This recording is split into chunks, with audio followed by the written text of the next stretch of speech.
all the way from Port Harcourt, all the way from Delta State, all the way from Lagos, all the way from Benin. I've also got a prediction right from Kano as well as Ebonyi. Everywhere is engulfed with VOP Sport brand.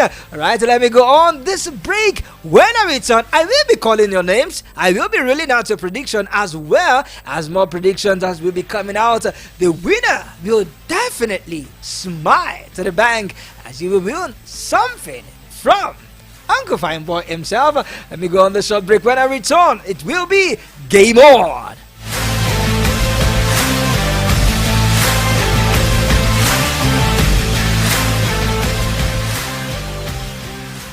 Voice of the People, 96.1 FM.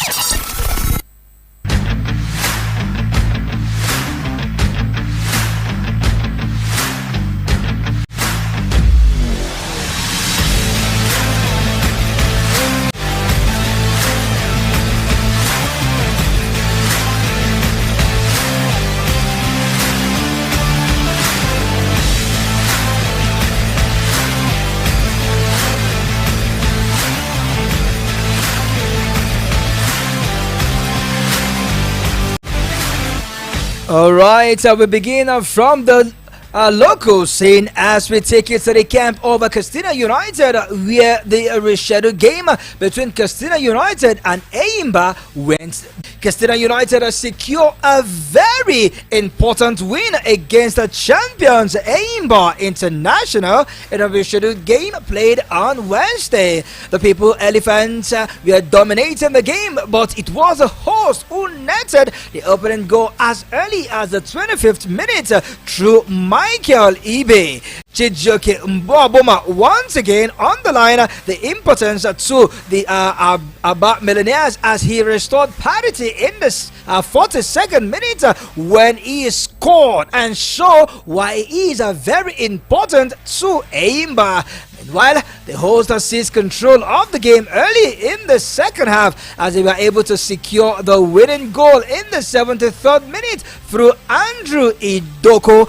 The victory improved the position of the host on the log as they continue to fight for survival on the league. Let me quickly rule out the way the teams stand in the Nigerian Professional League in terms of ranking. Looking at the top team currently in the Nigerian Premier Football League, Remo Stars still sits as the top team that needs to be dethroned. They are flying from our cylinder. They don't look like a team that will relinquish that first position, but unfortunately Lobby Stars has a topple them. Yes, the Lobby Stars sits at number 1 on the log. Haven't played 18 games. They have won 10 games, drew 3 and lost just 5. They sit at 33 points at the summit of the Nigerian Premier Football League. Remo Stars is at second with 32 points, just 1 point behind Lobby Stars.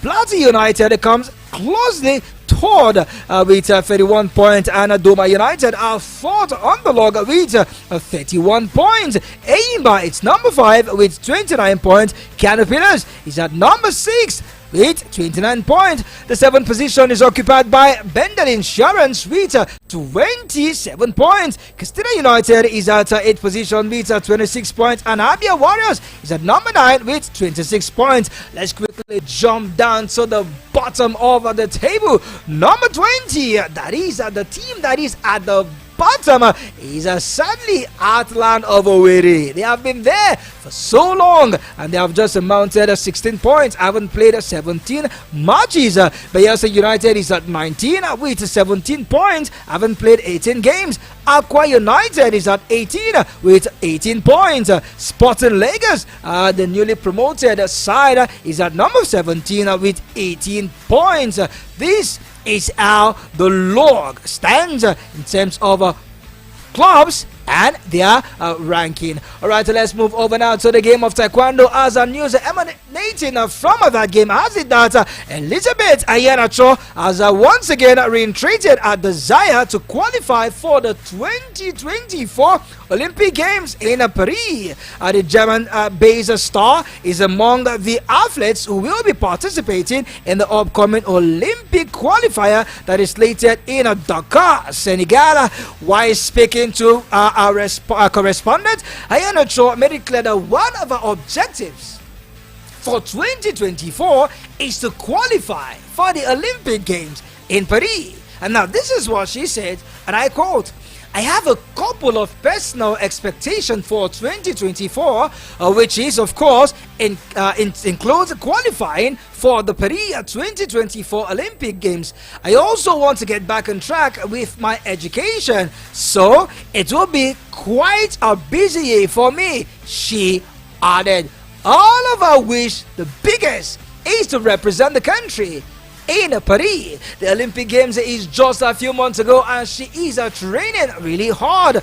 Meanwhile, the Olympic qualification will take place in Dakar, Senegal on the 10th of February and 11th of February. Alright, away from Taekwondo, let's move over now to the track and field, as it's all about the AFN.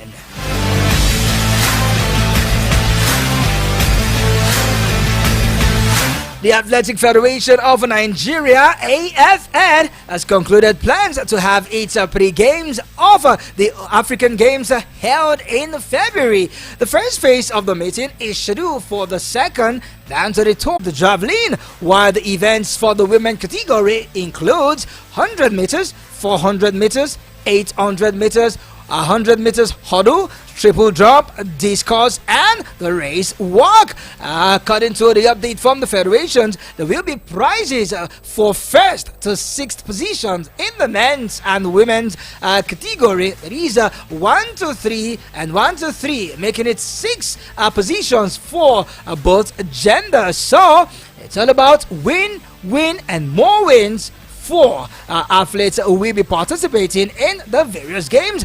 It is game on. Let's move into the Afcon.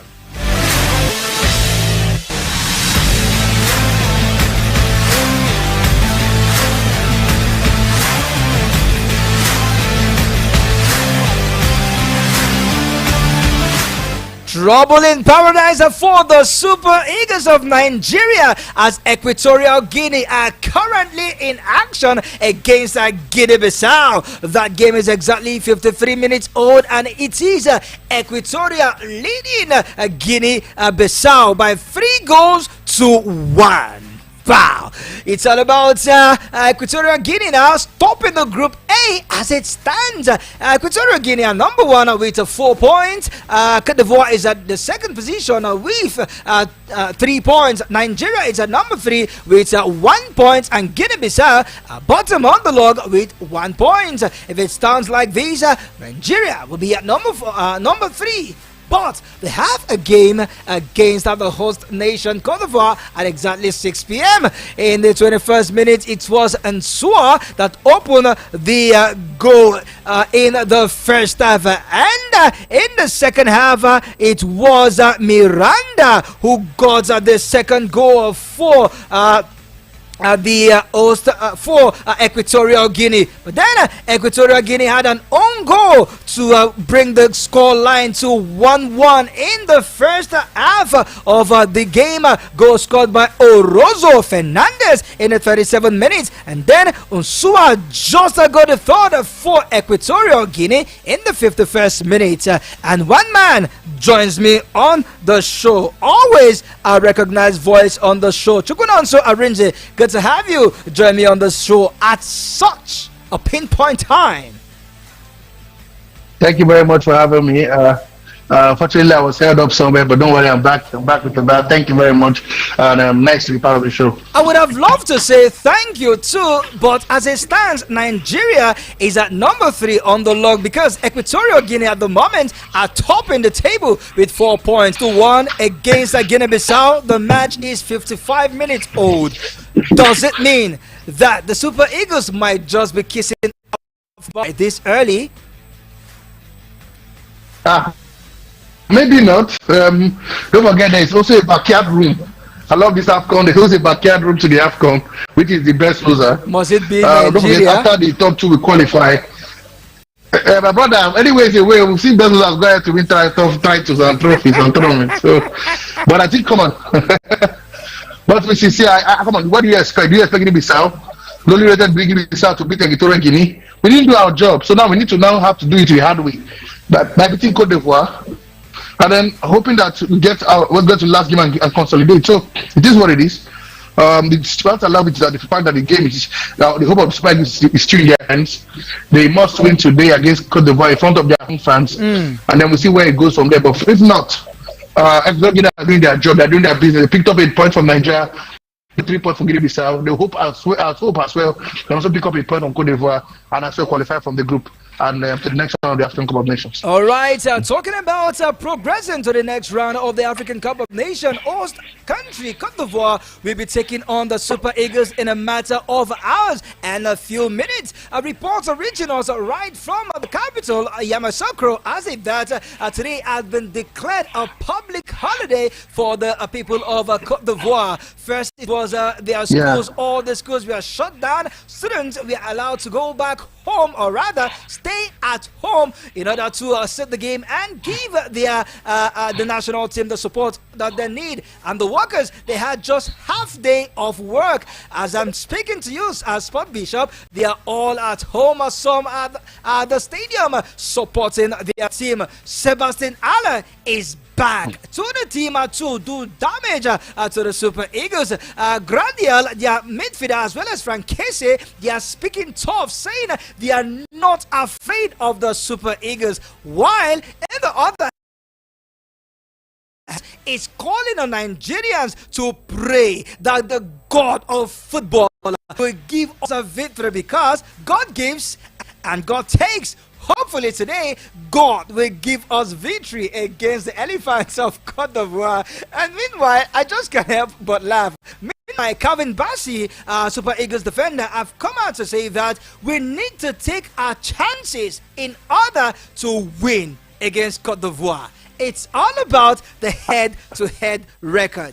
Austin J.J. Okocha says that we can do it. Kanu Wankwo spoke earlier with us. He said that he believed the Super Eagles, with the crop of players that they have in camp and they have on the matchday squad, they can do the damage to the Ivorians. But the game will be played on the field of play. Sport Bishop, are you scared that the Ivory Coast, together with their home fan, will do us damage? I think all this, whether the public holiday or no public holiday, whether the players say they are fit or they are not fit, or whether the children are at home or they're not at home, or whether Okocha is saying that the players can do it. See, everything boils down to what happens in the pitch of play for 90 minutes. Not as you can play all you want. If you don't put in the work, there's nothing that good with them push. Like they say, if you don't buy the ticket, you don't win the lottery. If you don't shoot, you don't score goals. So it's better to have to play their part and allow the God of Soccer also play their part. So hopefully, first of all, let's see them play their part and wait for the God of Soccer. So I'm not faced. The players play for the Super Eagles are professionals. They play in the top leagues in Europe. They go to away ground where the fans are screaming on high heavens, screaming at the back of your neck. So this should be little or nothing to them. Don't forget, when the draw was made and was to play Cote d'Ivoire, they should have prepared themselves psychologically for this kind of match. True. Because don't forget the rivalry between Nigeria and Cote d'Ivoire. About the rivalry between Nigeria and Cote d'Ivoire. So it's not. I'm not faced. It's down to the Super Eagles. Whether they, like I said, who wants it more? We can watch the game between Equatorial Guinea and Guinea-Bissau. If you see like Equatorial Guinea wants it more, they are showing more guile. They are showing more tenacity. They are showing more passion. They are giving it all they've got, and that's why they're leading by 3-1. For the Super Eagles, if they do not do their homework, they'll get beaten and get battered. If Cote d'Ivoire come there, believe their France will push them to the victory without putting in the effort, they will get beaten and get battered. So I'm not scared. All I want is, what would the Super Eagles put out on the table? Are they really ready for the fight? If they're ready, why not? After all, we beat Cote d'Ivoire before, when we don't forget it was time 2013, when Nigeria won it, where people are repaying, bought their return tickets. There was a time in 1984 when Nigeria beat Cote d'Ivoire. So it's not a new thing. We've beaten them before in the past. History is on our side Okay. when it comes to playing tough games like this. But like I said, the tides have changed. It's all about the players. And the players, when they're not scared, everything is in the favor of Cote d'Ivoire. They're the host. So we should have expected this kind of environment when we come in there. Yeah, exactly. So I'm not faced. Not one bit. All right, you are not phased about the statistics, and the record right now has it in a favor of the Elephants of Ivory Coast, as in their last 38 games in the group stages of the Afcon. They have won 23 matches, they have drawn 14, and they have lost just one in the last 38 group game match in the Afcon. And while the Super Eagles in the other hand, in their last 12 Afcon group stage, they have won 3, they have drawn they have won 8, I beg your pardon, and they have drawn 3, and they have lost just 1 in the last 12 group stage games. So both teams are equally and evenly matched. But then you look at the team and look at their head-to-head record. They have drawn 2 each, so it's more like a 50-50 chance for both teams to win. A win for Cote d'Ivoire will guarantee them passage into the knockout stage, while a defeat for Nigeria means that they might just be folding their jerseys, packing their shoes on. But come on, I go to our YouTube page on VOP 96.1 Abuja, VOP 6.1 Abuja, and you will see me live. Do well to like, share, comment, and most importantly, subscribe to our YouTube channel. There you can watch all our subsequent edition, as well as our previous edition on the show, as well as other programs right here on VOP 96.1 Abuja. Alright, quickly now, Sport Bishop, before I get to you, let me quickly rule some of the predictions that we have gotten so far concerning the Ivory Coast and the Nigerian game. This one is coming all the way from Kugbo, right here in Abuja. Yes, Kugbo, a mechanic village just before Asokoro and Abacha, about 2, Nigeria 1. Oh, wow. And this one is from Naftali Yusuf. It says that perhaps he's giving it to the Super, he's giving it to Cote d'Ivoire, surprisingly. Alright, he said Niger to win. Okay.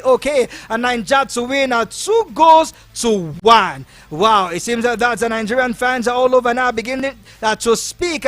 This one is right from Bayelsa, from Engineer Austin Okonjo. He says a Nigerian 2, Cote d'Ivoire 1, all the way from Bayelsa. All right, we are taking note of your prediction, and this one is from Ugochukwu Ernest.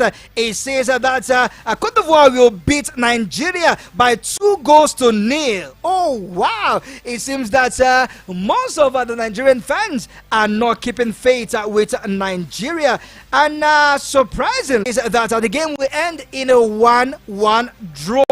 Okay, and this one is from Folaronshaw George, aka Baba Ijebu. It says that Cote d'Ivoire will win Nigeria by 2-1. Oh wow! It seems that Nigeria are no longer favorites in this one, and Kelvin all the way from Port Harcourt. He says Cote d'Ivoire will beat Nigeria by 2-1. Innocent Romeo right here in Abuja, it says that Nigeria will win by 2-1. Okay, these are the prediction we have gotten so far. And Banja Banke, alright, Banja Banke, aka BB Square, all the way from Plateau, right there in Jos, the Plateau State. The Plateau State capital. It says that the game will end in favor of Nigeria. A narrow 1-goal win for the Super Eagles of Nigeria. And finally, on the prediction so far, this one is coming from the ancient city of Benin by Osato Ohio. Osato Ohio says that Cote d'Ivoire will beat Nigeria by 3-1 because the corruption is too much. Oh, they pursue Sadiq Umar. For that reason, I am angry. Cote d'Ivoire, carry go. Sport Bishop. So far, we have gotten just 2 predictions in favor of the Super Eagles. Are you scared that Cote d'Ivoire might just finally show the Super Eagles how football is played. Look at the last performance against Equatorial Guinea. Finally, do you think that with all this prediction, it shows that the Super Eagles have lost faith in their supporters? First of all, let's go back to the games at the Bimbe Stadium in Abidjan. It's now 4 goes to 1 to Equatorial Guinea. Isui has scored a hat-trick in that encounter. He just got past his player and bang in the back of net. It's now Equatorial Guinea 4, Guinea-Bissau 1. But let's return back to the Super Eagles. And that is the first hat-trick of the tournament, Sport Bishop. Just a minute. That is the first hat-trick so far in the competition. And as it stands, Nsue is the player that is that is topping the goal-scoring chart with 3 goals. Go on, Sport Bishop. Funny enough, Nsue is a right back in his club, far away in where he plays his football. But yeah, he plays as a striker. And boy, the guy is having fun. But that's by the way. For the Super Eagles, see, I think I just lost it in Spain a long time ago. I think the climax of it was building up. I think the climax was when they failed to qualify for the FIFA World Cup. On the way on the Argate and couldn't make it to the FIFA World Cup. You get so what they played in the first game and did not help matters. They were quite awful. It was an eyesore, excruciating to watch if you're a Nigerian. Not palatable, you know. See, I would not be surprised if any player say he loses faith, because if he does lose faith, you can argue yes, this is why, because one, they're not playing well. There is no plan of them improving in the near future. The coach has no plan or philosophy for the team. The players have longer or any style or any philosophy. And you're going to play against a host team like Cote d'Ivoire, who prepare for this tournament like because they want to win it. Look at their score. This was the first time you see a Cote d'Ivoire team and it look like, wow, this team are a team that can win the tournament. So I don't blame any Nigerian fan who is very pessimistic. I, for one, think they will get a draw from this game, because Nigeria, when it comes to the big games, they tend to step up and show up. I don't think they'll be beaten, but I don't think they can win either. So, but wait and see. Let's see how it pans out. Hopefully, the Super Eagles will prove us wrong and give Nigeria something to smile about, at least to record their first victory of the competition. All right, talking about giving your fans something to smile about, as at exactly 9 p.m., Egypt will take on the Black Stars of Ghana, fellow West African country like the Super Eagles. Sport Bishop, this game is it's looking like a potential final. It ought to look like a potential final, but it is the kind of game we are seeing in the group stage. Egypt, recall, in their first game, it was a disappointing 2-0 draw against a 97th ranked team in the world, Mozambique. And Ghana, surprisingly, were beaten by Cape Verde, where a fan went at the coach and began to punch this man. It was a fracas until the fan was arrested by police and the fans to threaten the team as well as the GFA, that is the Ghana Football Association, that they will leave every cause. That they were angry until each fan was given $400. But right now, both countries will be locking arms at exactly 9 p.m. What do you think of this match? Mohamed Salah against the Ayew brothers. I think the Ayew brothers days are past. Their better days are behind them. Talking about the Ayew brother, whether Jordan or Ayew. The person who Ghana should be relying on right now is Mohamed Kudus. But unfortunately, it seems he arrived late, and he arrived with the entourage of West Ham United physios. They're trying to keep the guy free from injury so that he won't get injured in this African Cup of Nations. Now, for them, instead of them to talk about how Ghana will win it, they're talking about West Ham, talking about how to keep their player. But that is by the way. I think Egypt, after that loss, that draw that started to look like a loss in the last game, they showed a lot of issues. I must be sincere with you. A lot of issues in that game. I think the coach, his selection problem continued. I don't see why you pick players who have not played for a very long time, like Nani, and keep players who have played regularly in the league there in Egypt. But hopefully he will correct in this period. I think Egypt, I look at their team, they've got some firepower in that team. They've got some great players in that Egyptian team. I think they can turn the tide, come against Ghana. But one thing I must say for Ghana fans is simple. Ghana fans should first of all accept that they are not where they used to be. They're not where they used to be. The Asamoah Gyan, maybe just Asamoah Gyan, were players who play with their heart, who play with their soul, who give 150%, and what kind of the picture play. Some of the players here are in the first ever African Cup of Nations. The man who they have relied to lead them and tutor them to be their guide and their leader is Thomas Partey. Unfortunately, he's out injured. He couldn't make it to this trip. So, Adrayu is not getting any younger. He can't be a person who will start every other game. So he comes from the bench. So that has to wait until he comes in the second half. So it is what Ghana know when they used to be, but they got some young players. Don't forget, even Fatao. Okay. The player in Leicester City refused to come up. All right. Refused to turn up. Tell you, I'm going to go to Egypt also, man. Come on, disrespect the Ghanaians because as for Ghana and Nigeria, the bad blood is still there. Before we go on this break, let me take this prediction from Callistus. He says that the game Callistus is texting from Area 8. Right here in Agariki, it says the game will end in a draw, full-time draw. He did not tell us if it's going to be a goalless draw, a 1-1 draw, or a 2-2 draw. He says it's going to be a draw. All right, let's go on this break. First break on the show, to be precise. When I return, we will be delving straight into the foreign scene. Arsenal, Chelsea, Man United